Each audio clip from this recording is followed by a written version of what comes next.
सूर्य प्रकाश का स्रोत होता हुआ हमारे नेत्र का प्रतिनिधि है। चंद्रमा भी सूर्य से प्रकाश लेकर इसका विस्तार करता है। चंद्रमा का भी नेत्र पर अधिकार है। शुक्र दृष्टि यानी कि विजन का कारक ग्रह है।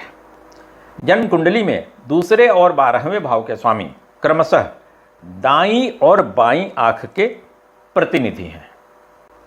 अतः आंखों की दृष्टि, अंधता आदि का विचार जन्म कुंडली के दूसरे तथा 12वें भाव, उनके स्वामियों और सूर्य और चंद्रमा तथा शुक्र की अच्छी या बुरी स्थिति से किया जाता है।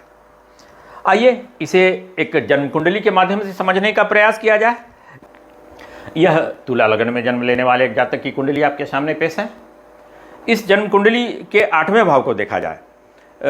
नेत्र का कारक ग्रह सूर्य जन्म कुंडली के 8वें भाव में बैठे हुए हैं।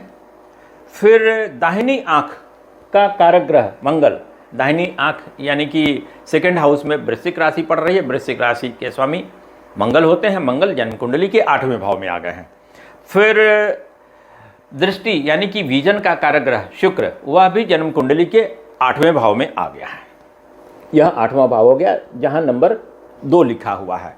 तो 8वें भाव में आकर के नेत्र के सभी कारक ग्रह और भाव के स्वामी यहाँ पीड़ित और दूषित हो गए हैं। शनि की तीसरी पूर्ण दृष्टि से वह पीड़ित हो गए हैं, दूषित हो गए हैं।